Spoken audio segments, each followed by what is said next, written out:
Hai teman-teman semua, hari ini kita akan belajar mengenai pembiayaan kesehatan.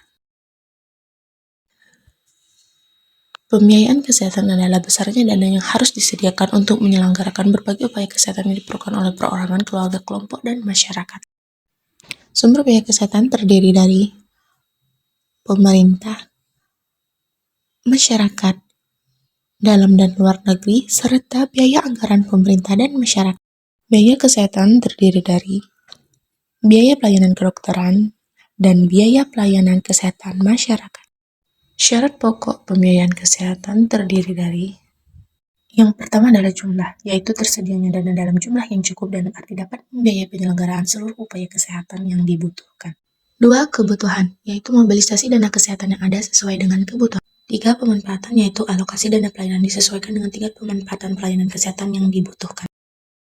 Permasalahan dalam pembiayaan kesehatan terdiri dari 1. Tingkat inflasi.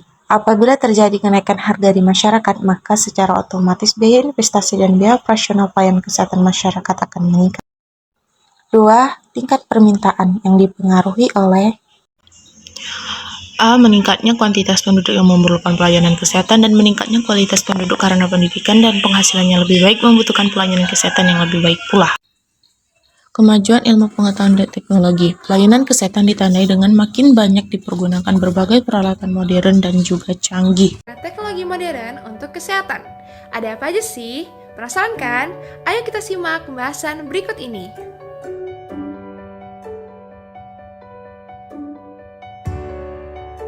Yang pertama, ada Discover MyTensio Wrist.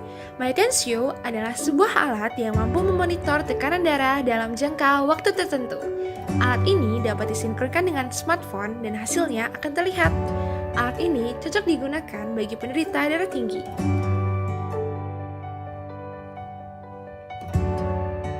Yang kedua, ada tes gula darah dengan alat kesehatan.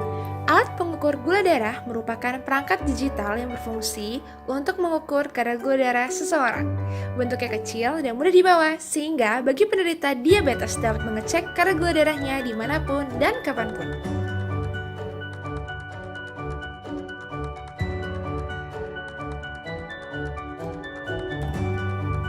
Yang ketiga, ada Apple Watch Series 4. Review It Lives Up to the Hype. Alat ini memiliki fitur deteksi olahraga secara otomatis, dapat memberitahu Anda waktu untuk memulai dan mengakhiri latihan, mendeteksi denyut jantung, dan juga dapat digunakan untuk yoga, hiking, pengaturan kecepatan target, dan juga melacak kecepatan.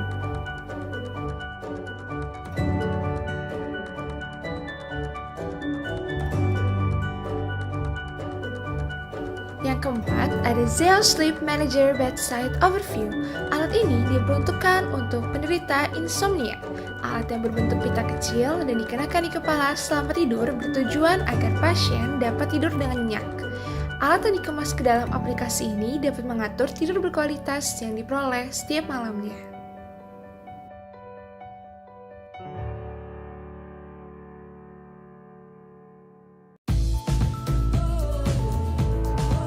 Yang kelima, ada Catheter Ablation for Atrial Fibrillation.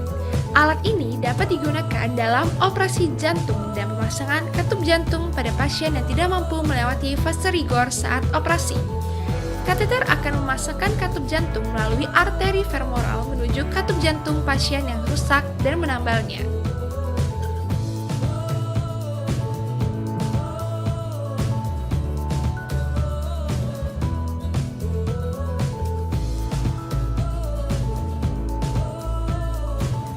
Yang keenam, ada Melovine. Fungsi alat ini untuk membedakan atau mendeteksi antara tahi lalat yang tidak berbahaya dengan kanker kulit atau melanoma. Melovine memanfaatkan teknologi fotografi dengan berbagai jenis panjang gelombang elektromagnetik. Data yang didapat kemudian akan disamakan dengan database melanoma.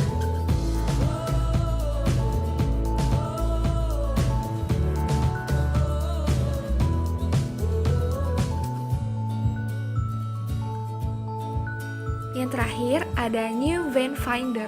Alat yang menggunakan sinar infrared dibuat oleh peneliti blood service dengan bentuk genggam, sehingga dapat memudahkan siapapun termasuk pasien untuk melihat letak nadi dan pembuluh darah.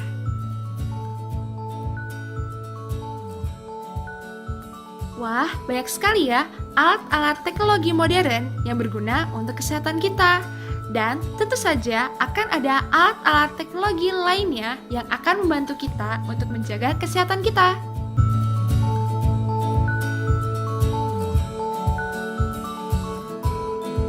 4. Perubahan pola penyakit. Dahulu penyakit bersifat akut, maka pada saat ini telah banyak ditemukan penyakit yang bersifat kronis, di mana perawatan penyakit kronis lebih lama, akibatnya biaya yang dikeluarkan untuk perawatan dan penyembuhan penyakit akan lebih banyak.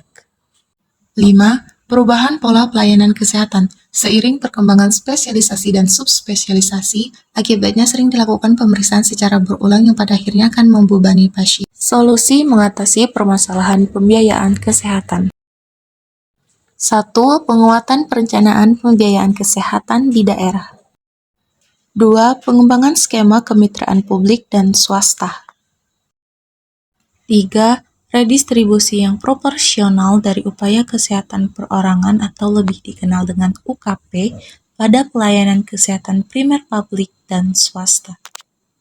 Perubahan mendasar dalam transformasi ini mencakup siklus hidup sebagai platform integrasi pelayanan kesehatan dan platform penguatan promosi dan pencegahan. Mendekatkan pelayanan kesehatan kepada masyarakat melalui jejaring hingga tingkat desa dan dusun. Memperkuat pemantauan wilayah setempat atau PWS dengan dashboard situasi data kesehatan per desa atau kelurahan. Perubahan sistem pelayanan kesehatan primer akan terlihat 1. Di tingkat kecamatan pada puskesmas, 2. Di tingkat desa atau kelurahan pada posyandu prima, 3. Di tingkat dusun, RT atau RW pada posyandu. Dan yang keempat yaitu menggali sumber dan mekanisme pembiayaan kesehatan yang inovatif.